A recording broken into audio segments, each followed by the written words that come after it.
Nunca imaginé que una simple cena familiar pudiera convertirse en el punto exacto donde todo se rompe.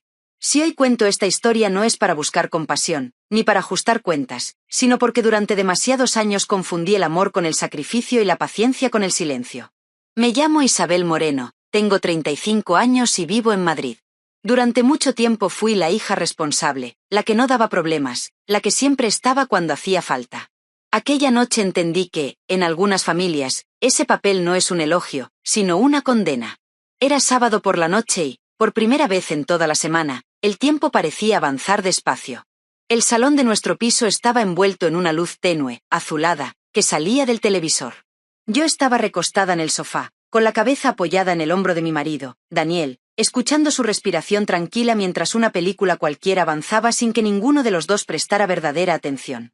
No importaba la historia en la pantalla. Importaba el silencio. Esa calma sencilla que tanto nos había costado construir. Para cualquiera desde fuera, nuestra vida era normal. Para mí, era un refugio. Cada minuto de paz era una victoria contra el caos que había marcado mi infancia. Aprendí muy pronto que la tranquilidad no llega sola, hay que defenderla. El sonido del teléfono rompió ese momento como un cristal estallando contra el suelo. Daniel y yo nos miramos al mismo tiempo. Cuando vi el nombre en la pantalla, sentí ese nudo antiguo y conocido formarse en el estómago. Era mi madre, Carmen. Daniel no dijo nada, pero su expresión lo decía todo. Las llamadas a esa hora, en fin de semana, nunca traían buenas noticias. Contesté. Isabel, cariño, dijo mi madre con esa voz dulce, demasiado dulce, la que solo usaba cuando necesitaba algo. Preguntó si interrumpía, fingiendo preocupación, y enseguida me invitó a una cena familiar al día siguiente. Algo sencillo, dijo. Hace mucho que no nos vemos, añadió. Supe que era mentira, nos habíamos visto hacía menos de un mes, pero discutir ese detalle nunca había servido de nada. Dudé. Intenté decir que teníamos planes, pero entonces soltó el verdadero motivo de la llamada, casi como quien deja caer una bomba con una sonrisa. Vendrá tu hermano Eduardo. En ese instante, todo encajó. Eduardo, mi hermano mayor. El eterno problema envuelto en excusas. Colgué con una sensación amarga en la boca. El silencio volvió, pero ya no era paz, era tensión. Daniel suspiró despacio. Eduardo otra vez, dijo. Intenté restarle importancia, fingir que tal vez esta vez sería diferente, pero ni yo misma creí mis palabras. Esa noche dormí mal. Me levanté en silencio y fui al despacho. Abrí un cajón y saqué un viejo álbum de fotos. En una de las páginas aparecíamos Eduardo y yo de niños, abrazados, sonriendo a la cámara, con los dientes de leche torcidos y las rodillas llenas de raspaduras. Él era mi héroe. Yo su sombra. Acaricié la foto con los dedos y sentí una tristeza profunda, no rabia, tristeza. ¿En qué momento nos perdimos?, me pregunté. La respuesta llegó sola, arrastrando recuerdos que había intentado enterrar. 5 años atrás, poco después de que Daniel y yo nos casáramos, vivíamos en un piso pequeño y contábamos cada euro. Yo acababa de recibir un bono en el trabajo, nada extraordinario, pero para nosotros significaba estabilidad. Una tarde, Eduardo apareció sin avisar.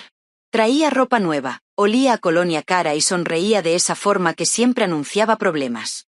Habló de un negocio increíble, una oportunidad única, algo que cambiaría su vida. Yo, que trabajaba analizando números, sentí todas las alarmas encenderse, pero no estaba hablando con la profesional, estaba hablando con su hermana pequeña. Me pidió dinero. Mucho dinero. Daniel dijo que no, con claridad. Yo dudé, pero la culpa, esa culpa sembrada durante años por mis padres, pudo más. Le presté el dinero. Nunca volvió. Meses después descubrí la verdad. No había negocio, solo viajes, deudas y apuestas. Fui a casa de mis padres buscando apoyo y encontré la lección que terminaría de romperme. No se le cobra a la familia, dijo mi padre Javier con voz firme. Tú eres la responsable, tú puedes con esto, añadió mi madre. Ese día entendí algo esencial. Para ellos, yo no era una hija. Era un recurso. Mi estabilidad no era mía, era algo de lo que los demás podían disponer. Cerré el álbum y volví a la cama con el presentimiento clavado en el pecho. La noche anterior a la cena, todo regresó como una advertencia silenciosa. Algo me decía que no sería una reunión normal, que no se trataba solo de comer juntos. Y aún así, acepté ir. Porque durante años me enseñaron que decir no era egoísmo, que aguantar era amor y que sacrificarse era mi obligación. No sabía que aquella sería la última vez que aceptaría ese papel. La cena aún no había empezado y mi paciencia ya estaba peligrosamente cerca de su límite. El domingo amaneció gris, pesado, como si incluso el cielo supiera que algo iba a romperse. Desde que me levanté, sentía una presión constante en el pecho. Daniel apenas hablaba. Se movía por el piso con esa rigidez silenciosa que solo aparece cuando está conteniendo algo. Mientras me vestía, él se apoyó en el marco de la puerta y me miró fijamente. ¿De verdad vamos a ir?, preguntó. Su voz no era acusadora, era cansada. Asentí despacio. Ya había dicho que sí, como siempre, la decisión parecía irreversible. Solo prométeme una cosa, dijo. No dejes que crucen otro límite. No respondí. No porque no quisiera, sino porque en el fondo sabía que decirlo era más fácil que cumplirlo. El trayecto hasta la casa de mis padres fue silencioso. Yo repasaba mentalmente posibles escenarios, posibles peticiones, posibles discusiones. Una parte de mí todavía conservaba una esperanza absurda. Tal vez esta vez solo sería una cena. Tal vez Eduardo había cambiado. Tal vez yo estaba exagerando. En cuanto aparcamos frente a la casa donde crecí, esa esperanza se desvaneció. Todo estaba demasiado ordenado, demasiado preparado. Mi madre abrió la puerta con una sonrisa exagerada y nos abrazó con fuerza, como si lleváramos años sin vernos. Mi padre, Javier, saludó desde el comedor con un gesto serio. Pregunté por Eduardo. Ya llegará, dijo mi madre restándole importancia. Nos sentamos. La conversación fue forzada, llena de comentarios superficiales y reproches disfrazados sobre lo poco que nos veíamos. Media hora después, la puerta se abrió y Eduardo entró. No parecía alguien que acabara de salir de un problema puntual. Parecía derrotado. Ropa arrugada, ojeras marcadas, pasos lentos. Saludó sin mirar a nadie y se dejó caer en una silla. Mi madre corrió a abrazarlo como si regresara de una guerra. ¿Estás bien, hijo?, preguntó. Él suspiró profundamente. Me han echado del piso, dijo por fin. El silencio cayó sobre la mesa como una losa. El casero es un desgraciado, continuó. Me retrasé un par de días con la renta y me puso en la calle. He dormido en el coche. No tengo a dónde ir. No dijo un par de días con la voz de alguien avergonzado, sino con la de alguien que se siente víctima del mundo. Mi padre dejó los cubiertos sobre la mesa y se aclaró la garganta. Mi madre me miró directamente. Isabel, dijo con suavidad estudiada.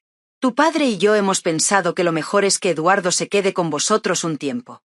No fue una pregunta. Fue una orden disfrazada de decisión familiar. Sentí como Daniel se tensaba a mi lado. Mi padre añadió, con tono definitivo, que nosotros teníamos espacio de sobra y que ellos ya no estaban para aguantar problemas. Eduardo levantó la vista y, durante una fracción de segundo, vi algo que me heló la sangre. No era tristeza. Era alivio. Seguridad. La certeza de que, una vez más, alguien arreglaría su vida por él. Todo mi cuerpo reaccionó. Quise decir que no. Quise recordarles cada límite cruzado, cada favor, cada deuda moral.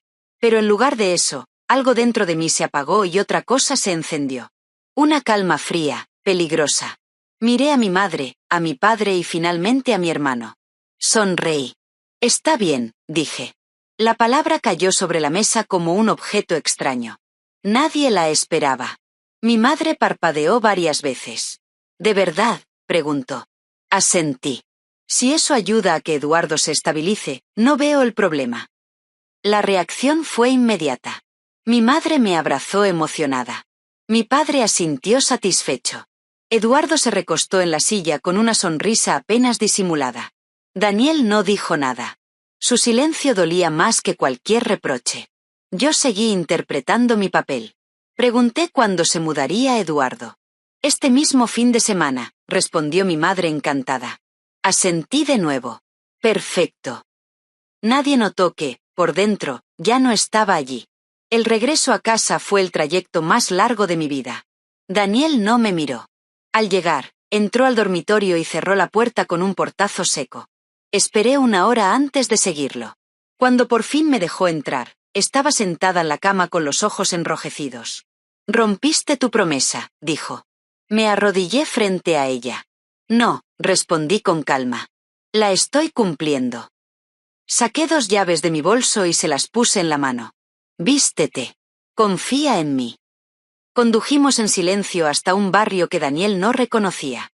Me detuve frente a una casa pequeña, recién pintada. Abrí la puerta. El interior estaba vacío, olía a nuevo. Bienvenido a nuestro verdadero hogar, dije. La comprensión apareció lentamente en su rostro. Entonces le conté la verdad que había guardado durante semanas. Le hablé del relicario de su abuela, del día en que desapareció, de cómo lo encontré en una casa de empeños, de cómo Eduardo lo había vendido y de cómo mis padres lo habían encubierto. Le conté que ese día tomé la decisión de irme. De comprar esta casa. De preparar la salida en silencio. Daniel me abrazó con fuerza. Hiciste lo correcto, susurró. El sábado siguiente, mientras desempacábamos, el teléfono empezó a sonar.